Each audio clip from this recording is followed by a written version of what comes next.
I knew the second I stepped out of the rideshare that I was underdressed by their standards. Not mine. I wore what I always wore when I didn't feel like playing their game: black turtleneck, tailored charcoal coat, clean boots, not a brand in sight. It was comfortable, polished, understated. But that wasn't what mattered to people like my Aunt Linda. To her, clothes were currency, and I wasn't flashing enough.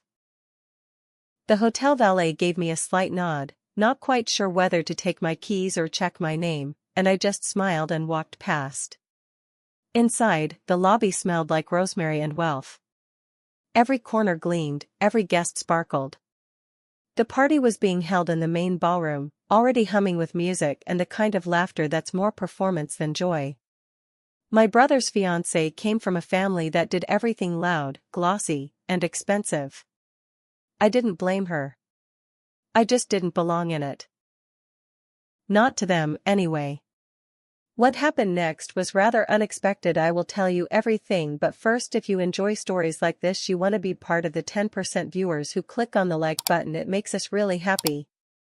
If you are yet to subscribe to our channel, kindly support us today by subscribing to this channel. This helps us to bring you more beautiful stories. It will be great to tell us where you are watching us from in the comment section. The second I stepped into the room, I felt it, that shift. Not in temperature, but in attention. Eyes that weren't looking for me suddenly took a second glance. I wasn't on the guest list to impress. I was here because I was family, technically. Not the kind they posted about, but the kind they had to send an invite to out of obligation. I scanned the room for my brother, but he was buried in hugs and champagne toasts. I wasn't going to interrupt. I found the bar first. Ordered a neat whiskey. Held it like armor. Then I heard it, her voice. Aunt Linda. That saccharine pitch designed to carry, to sting, to shame. Jordan, she called across the room, like she wasn't sure if it was me or someone who wandered in off the street. Oh my goodness, she said with a little laugh that wasn't really a laugh. I didn't know we were dressing for jury duty tonight. A few people chuckled. The polite kind. The kind you do when you don't know whose side you're supposed to be on. I turned slowly, met her eyes, and smiled. Not wide. Not embarrassed. Just enough to let her know I heard. Evening, Aunt Linda, I said calmly. Always a pleasure. She looked me up and down like I was something on sale she didn't want to touch. Well, at least you made it, she said. I know these kinds of places can be a little overwhelming. That got a bigger laugh, from her, mostly. I sipped my drink and walked past her without a word. She didn't deserve one. I found a spot near the windows, far from the center of attention.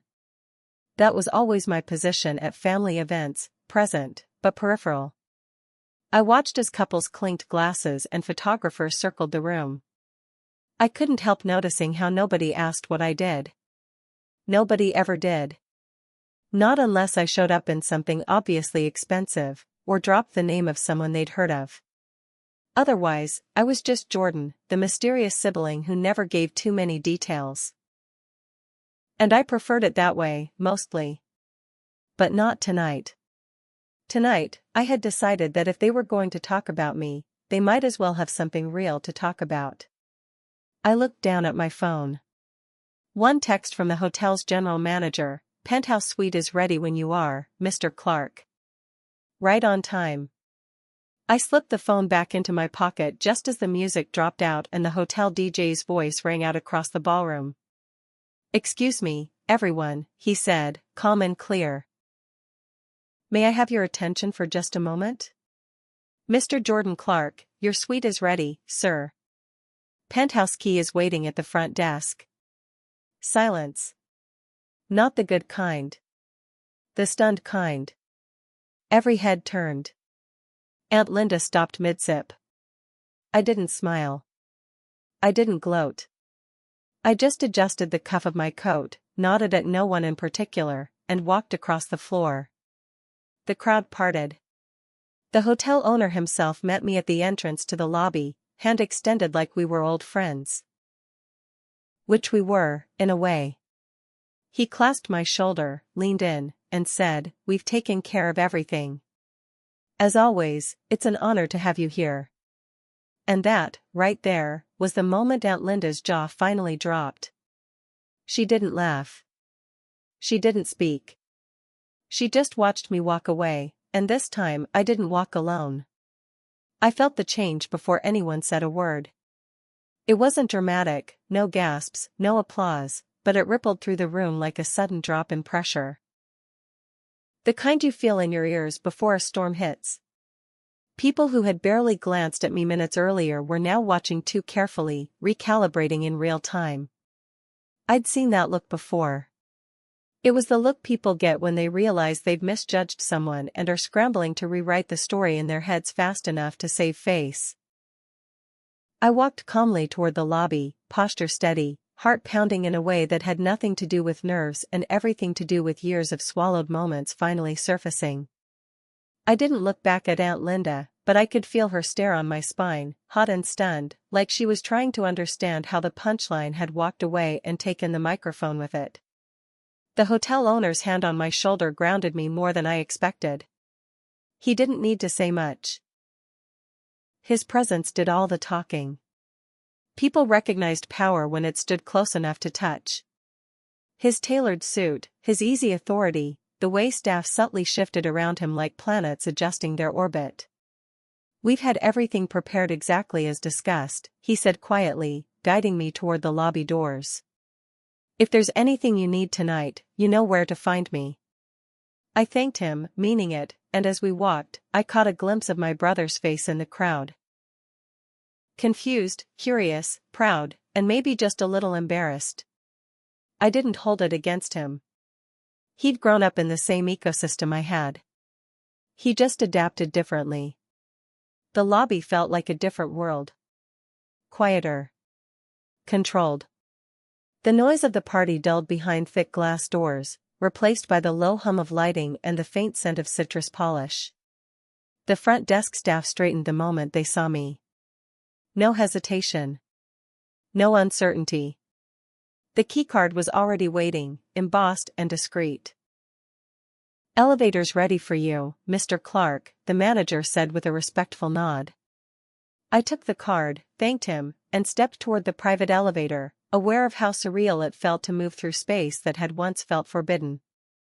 Not because I didn't belong, but because people like my aunt had always acted like I didn't. The door slid shut behind me with a soft, final click that felt symbolic whether I wanted it to or not. As the elevator ascended, the city unfurled beneath me through the glass walls, light stretching out like a constellation I'd mapped slowly, deliberately, over years. I thought about the first time I'd come to this hotel, not for a party, but for a meeting. I remembered how I'd sat across from the owner in a quiet conference room, discussing numbers, projections, expansions. He'd listened. Asked questions. Treated me like an equal. Not once had he asked what I was wearing. Not once had he assumed anything about me. That was the difference.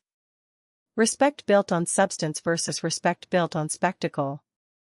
The elevator chimed softly, pulling me back into the present.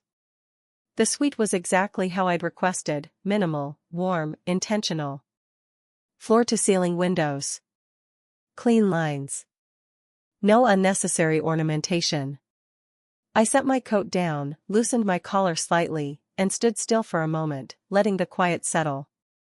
This space wasn't a flex. It was a byproduct. A milestone I'd earned quietly while my family was busy deciding I didn't measure up. I poured myself a glass of water and walked to the window, looking down at the city, thinking about how many times I'd been told, directly or indirectly, that I should try harder to fit in. Dress better. Talk louder.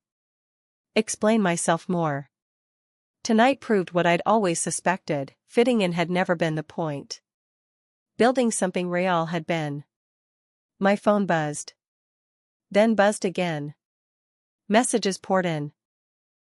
Relatives I hadn't spoken to in years suddenly discovering my number. "Didn't know you were involved in hospitality." "So impressive," why didn't you tell us? We should catch up. I scrolled through them without responding, a familiar mix of amusement and disappointment settling in my chest. They didn't want to know me. They wanted proximity. Association. A rewritten memory where they'd always supported me. I set the phone face down on the counter and changed my shirt. Not because I felt inadequate, but because I wanted to re-enter the room on my own terms. When I walked back into the ballroom, conversation softened again, not out of respect, but recalculation.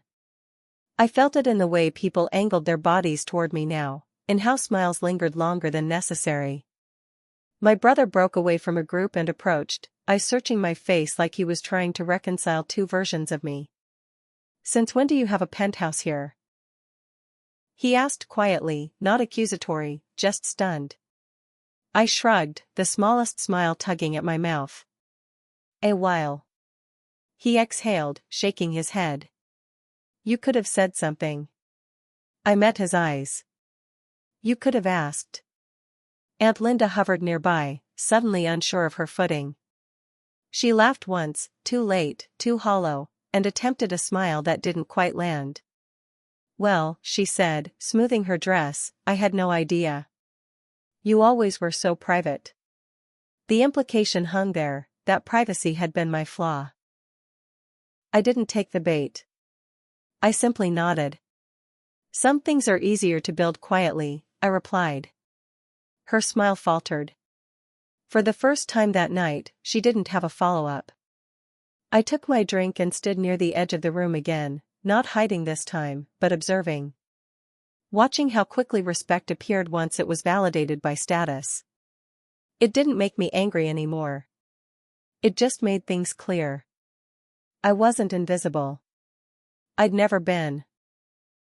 They'd just decided I wasn't worth seeing until someone else confirmed it.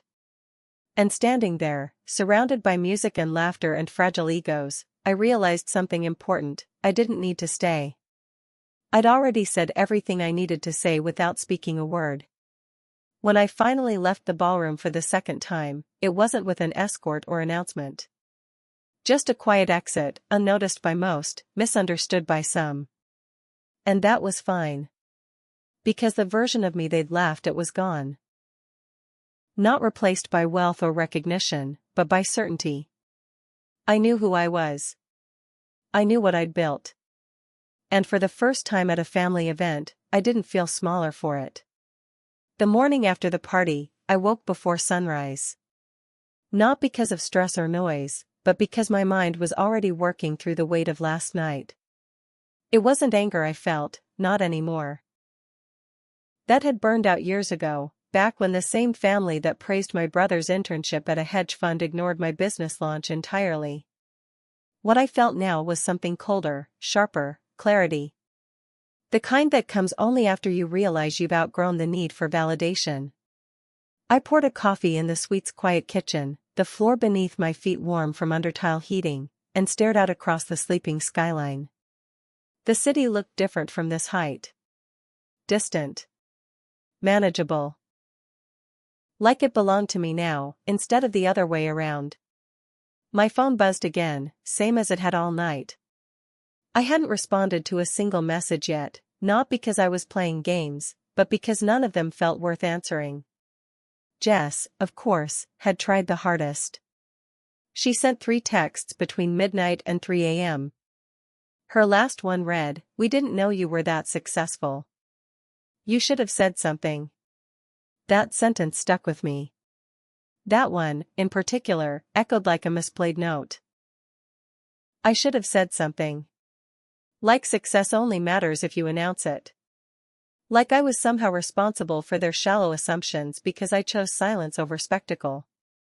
The truth was, I did say something. Just not with words. I said it by surviving. By building. By not needing their praise to keep going. By noon, I'd gotten 6 just wanted to say hi texts, a LinkedIn connection request from a distant cousin, and a voicemail from Aunt Linda that I didn't even bother opening. Instead, I dressed and made my way back to the hotel restaurant, where my brother and his fiancée were having brunch with a few others. I knew I was expected to show. And for once, I didn't dread it. I walked in quietly, and heads turned, not like before, not like I was something misplaced. This time, they looked at me like a new puzzle piece that suddenly mattered. I hated that. But I expected it. My brother stood when he saw me and motioned to the waiter to bring another seat. "I wasn't sure if you'd show," he said, genuinely. "I hoped you would." I nodded and sat down, exchanging polite smiles with his fiancée, who looked more curious than judgmental. She offered me a mimosa. I declined and asked for black coffee instead. "So," she started gently, "this whole hotel thing, what exactly do you do?" The table quieted slightly. Subtle, but noticeable. I smiled and took a sip of water before answering. "I'm in property acquisition," I said. "I focus on undervalued real estate with high long-term ROI. Boutique hotels are one of my specialties." I watched their eyes shift, some impressed, some confused, some just recalculating. I added, "I've worked with 3 other properties like this one. This is the first in this region, but not the last." I didn't gloat. I didn't exaggerate. I just stated facts. For once, they listened. My brother leaned in. "You really kept that to yourself?" I shrugged. "You never asked." I meant it as gently as I could, but it still landed hard. He looked down, thoughtful. I guess I didn't. There was something honest in his tone that made me soften, just slightly. Not everyone had dismissed me cruelly. Some just hadn't looked closely. Maybe that was just as painful, but it was easier to forgive. Aunt Linda showed up 20 minutes later, in oversized sunglasses and a forced smile. She greeted everyone loudly, then made a show of noticing me like I hadn't already been seated. "Oh, Jordan," she beamed. "I didn't see you there. You left quite an impression last night." I smiled back with all the warmth of a paper cut. "Nice to see you again." She took the seat beside me, of course she did, and started immediately into her version of a compliment.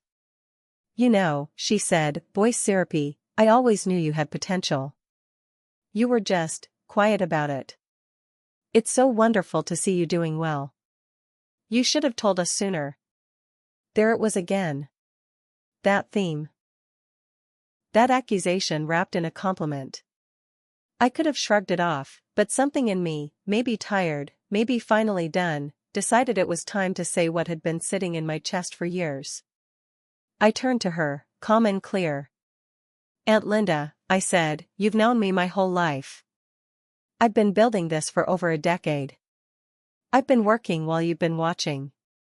You didn't miss this because I hid it. You missed it because you never asked. Because you were too busy laughing." She blinked, lips parted like she wasn't used to being spoken to that way. The table went quiet. I kept my voice low, steady. "Respect isn't a reward I owe you for finally seeing me. It's something you earn by showing up, even when someone doesn't look impressive yet." She looked away. That fake smile faltered just enough to let the real expression break through. And it wasn't anger. It was something closer to shame. I stood a little while later, politely excused myself, and left my untouched coffee behind. I didn't storm out. I didn't need to. Some people chase validation like a spotlight. But I'd found something better, the quiet power of no longer needing their permission to feel proud. I didn't hear from Aunt Linda for 2 full days after brunch, which, in her world, might as well have been a year. She wasn't the type to sit in silence, she liked to shape the narrative, to keep herself at the center of it, especially when that narrative had shifted without her permission. I could feel her circling, though. A like on an old social media post. A vague comment under a photo from the hotel that said, "So proud of my ambitious nephew." Nephew. I didn't bother correcting her. If she couldn't remember how I identified, I wasn't about to offer her free emotional labor just to fix what she'd never bothered to understand in the first place. Her words weren't for me, they were for the gallery. The outside world. The one where she could pretend she'd always believed in me, that she'd been on the right side of my story all along. The actual apology came on a Wednesday afternoon. I was working from a cafe downtown. One of those places with exposed brick and overpriced espresso, and reviewing interior layouts for a new property I was backing. The door chimed, and I didn't even need to look up. Her perfume hit the air first. That same overly sweet floral scent she always wore, lilac and something synthetic, designed to announce her presence before she spoke. She approached slowly, almost cautiously, which surprised me. "Jordan," she said softly, "do you have a moment?" I glanced up, closed my laptop halfway, and gestured to the seat across from me. I wasn't angry, I was curious. Curious about how she'd spin it. Curious whether she thought this would be enough. She sat delicately, adjusting her scarf even though the weather was warm. Her jewelry clinked lightly as she folded her hands in front of her. "I wanted to say I'm sorry," she began, her voice measured. "Not just for the joke at the party. For all of it." I waited. Let her speak. Let her fill the air with whatever version of accountability she had prepared. "I didn't know you were doing so well," she continued. "And I realize now that I should have taken more interest. It wasn't fair of me to judge you like that." Her words were polished, practiced. She'd rehearsed this, probably in front of a mirror, maybe with a friend. But there was something missing. Something hollow beneath the polish. I nodded slowly, letting the silence stretch between us. "What changed?"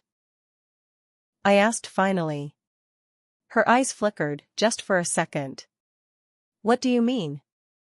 I leaned back in my chair, not unkind, just direct. "You didn't respect me 2 weeks ago. You barely acknowledged me for years. And now you want to apologize. So I'm asking, what changed? Was it the suite? The handshake from the owner? The way people looked at me afterward?" She opened her mouth, closed it, then tried again. "I suppose. I didn't see you before. Not fully. And I'm trying to make that right." I looked at her for a long time. Not with anger, but with the kind of clarity that only comes after years of being misjudged by someone who thought they were helping. "You saw me," I said quietly. "You just didn't think I was worth looking at twice. Because I wasn't flashy. Because I didn't perform. Because I didn't bend myself into something convenient for your idea of success." Her cheeks flushed slightly. She didn't deny it. "You're right," she said. "But I'm trying now." I nodded again. "Trying is good. Just don't mistake this conversation for a reset. Respect isn't retroactive. And it doesn't erase history." She blinked quickly, clearly not expecting that. I wasn't cruel. I didn't raise my voice. But I also didn't offer her the emotional payoff she was fishing for. Because her apology wasn't about me, it was about her guilt. Her image. Her need to be seen as better than she had been.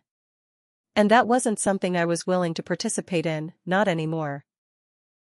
I gathered my things calmly, stood, and offered her a small, polite smile. "I appreciate the gesture," I said. "But we're not the same people we were 2 weeks ago. And I'm not interested in going backward." She didn't follow me out. And I didn't turn to look. That night, I sat on the edge of my bed in the suite, phone face down, inbox full, and thought about the cost of being underestimated. It wasn't just about the jokes or the eye rolls. It was about the years spent second-guessing my own instincts because the people around me were louder, flashier, more approved by the collective. I had spent too long trying to convince myself that being quiet meant I was lesser. But what I'd learned, what I'd finally owned, was that quiet wasn't weakness. Quiet was choice. Control. Strategy. And it had gotten me further than any shout ever could. I poured a drink and walked out to the balcony, the city beneath me glittering like a secret I'd finally learned how to keep to myself. Not out of bitterness, but out of peace. I didn't need to correct Aunt Linda's version of events. I didn't need to prove anything to Jess or the cousins who suddenly remembered my name. Because I knew who I was. And I knew what I'd built. And for once, that was enough. It had been a long time since I visited the cemetery. Not because I didn't care, but because I didn't know what I'd say if I went. I used to come more often when I was just getting started in business, when I felt overwhelmed or unseen, and I'd sit on the bench beside Grandpa Walter's headstone, hoping for some sense of guidance. He'd always been the only one who didn't look at me like I was an unfinished product. To him, I wasn't the cousin who dressed plain or the sibling who stayed quiet, I was just Jordan. And that had been enough. Sitting there again now, after everything that had happened at the hotel, felt like returning to the only place I didn't need to explain myself.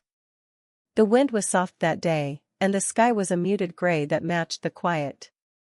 I brought coffee, 2 cups, like I always used to. One for me, and one for him, which I placed gently on the ground beside the flowers I'd refreshed before sitting. I didn't speak right away. Some silences deserve to breathe. I leaned back on the bench, hands wrapped around the warmth of the cup, and let the memories come to me instead of reaching for them. Grandpa's voice was always steady in my head. You don't need to wear success for it to count. That was something he told me when I was 19, after I showed up to a family reunion in jeans and got side-eyed by half the aunts. He'd pulled me aside, handed me a lemonade, and told me not to change for their comfort. That memory warmed me more than the coffee. I smiled, thinking about how he used to call me kid, even when I was 28 and closing my first 6-figure deal. He never asked me what I was wearing. He asked me what I was building. What I was learning. What I cared about. He was the only one who ever said, "Don't waste time trying to get applause from people who don't even know the show you're putting on." I never forgot that. And now, sitting in silence with his name etched in stone beside me, I realized why his words had stuck. They'd come from belief, not bias. I told him about the party. About Aunt Linda's laugh and how it died in her throat when she heard the DJ call my name. I described the suite, the elevator, the way the hotel owner shook my hand in front of everyone. But I didn't say any of it to brag. I said it like a report, a journal entry. Because he would have wanted to know how it made me feel. And the truth was, it hadn't made me feel powerful. It had made me feel tired. Not empty, but heavier than I expected. Because proving yourself to people who chose not to see you isn't victory. It's survival. And survival, even when you're winning, still costs something. I leaned forward, elbows on my knees, and stared at the name carved into the marble. They only saw me once, they couldn't ignore me, I said quietly. And it didn't feel good the way I thought it would. It just made me sad for the version of me that needed their attention. The wind rustled softly in response, and I took another sip of coffee, letting the silence answer for him. He wouldn't have said, "I told you so." He would have nodded, smiled, and said, "That's why you never wait on their applause." It made me think about how we measure success. How often we tie it to the moment other people say we've made it, when really, success is the quiet consistency of choosing yourself. Of doing the work no one claps for. Of sitting through the awkward silences at dinners, the dismissive glances, the jokes at your expense, and still waking up the next day and building anyway. That's what Grandpa understood. That success wasn't the sweet. It was the strength it took to earn it without ever needing to flaunt it. I sat with him for another hour, long after the coffee had gone cold, long after the wind picked up. I told him about the next property. About the call I had scheduled for Monday and the designer I'd be meeting with. And I told him something else, something I hadn't said out loud yet, even to myself. I'm not doing this to prove anything anymore. Saying it made my chest ache, in a good way. Like I'd been holding my breath for years and finally let it go. I'm just doing it because it matters to me, I added. That's enough, right? In my head, he smiled. He always did. Before I left, I stood and brushed off the bench, picked up the empty coffee cup beside his headstone, and looked out over the rows of names and dates. So many people, so many stories. Some told. Some lost. I promised myself I wouldn't let mine be one of the lost ones, not because I wanted recognition, but because I wanted to live it fully, honestly, and without apology. As I walked back to the car, I didn't feel grand or powerful. I felt right. Like I'd just sat down with the only person whose approval I ever really wanted, and he'd given it to me before I even asked. It rained the morning I checked out of the hotel. Not the kind of rain that ruins plans, but the soft kind, the kind that slows everything down just enough to make you notice how quiet the world can be. I didn't rush. I took my time gathering my things, folding my clothes with care, double-checking the suite for anything I might have left behind. There was a strange stillness in me, like I'd walked through some internal storm and finally come out the other side. Not victorious, just steady. Not everything needs to feel like a win to mean something. Some moments just settle into your bones and remind you that you've changed. I stood at the floor-to-ceiling windows one last time, looking out at the city below, watching the drops streak down the glass like little echoes of everything I used to think I needed. Attention. Applause. Approval. All of it now seemed as distant as the skyline. I left a note at the front desk. Not for my family, but for the hotel owner.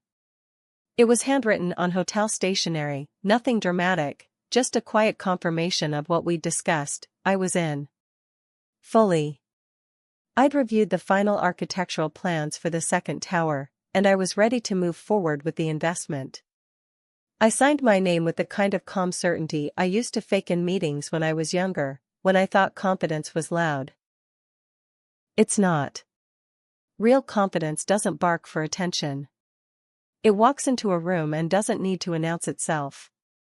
It lets others realize it was there all along. That's what I'd learned this week. That's what standing tall in silence had given me, proof that my work, my worth, and my presence were not contingent on anyone else's acknowledgement. I had one more stop to make before leaving. I walked through the lobby slowly, not avoiding anyone, not looking for anyone either. I passed a few familiar faces, people who were at the party, people who had whispered my name after the DJ called it out. Some nodded. Some smiled. I returned their greetings with small nods of my own. I didn't owe them anything more. I didn't stop to explain myself. Not because I was rude, but because I didn't need to be understood by people who had only ever seen me through the lens of what I lacked. I knew who I was now. That knowledge wrapped around me like armor. Not hard or heavy, but worn in and earned. Aunt Linda was in the cafe, sitting at a small table near the window with her phone in one hand and a pastry untouched in front of her. She saw me. Our eyes met. She raised her hand slightly, almost hesitantly, like she was waiting to see if I'd come over. I didn't. I offered a gentle nod, kept walking, and felt the moment land exactly how it was meant to. Not as punishment. Not as a final word. Just as truth. Not all apologies fix things. Some only highlight how long they took to arrive. And I wasn't going to contort myself into someone more palatable just so she could feel less guilty. That wasn't my work. That was hers. Outside, the rain had eased into a mist.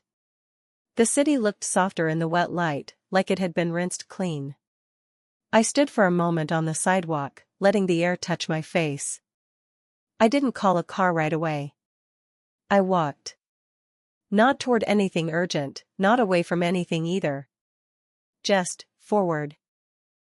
My footsteps felt steady. Purposeful.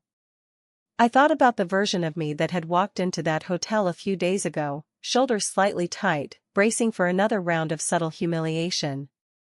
That version still lived in me, but now they were surrounded by something new, respect. Not from others, but from myself. And that, I realized, was what real success feels like. Not pride. Not showmanship. Just a full exhale.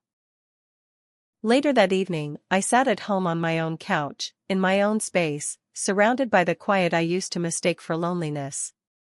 But it wasn't empty here. It was whole. My phone buzzed a few times, messages I didn't check. People reaching out, trying to ride the wave they didn't help create. I let the notifications sit. I didn't feel the need to respond. I poured a drink, put on a record, and let the warmth of the room remind me how far I'd come. The suite had been impressive, sure. But it wasn't the suite that made me powerful. It was the fact that I'd walked into a room full of people who thought I was nobody, and left without ever having to raise my voice to prove them wrong. That was the victory. That I didn't have to shout. That I didn't have to beg to be seen. That the loudest thing I ever said was the silence I held long enough for them to finally listen. And even if they never truly heard me? I had. And that was enough. If you've ever been underestimated, this story is for you. Don't forget to like, subscribe, and share it with someone who needs to be reminded, you don't need to shout to be powerful. Your support helps bring more real, raw, and emotionally driven stories to life.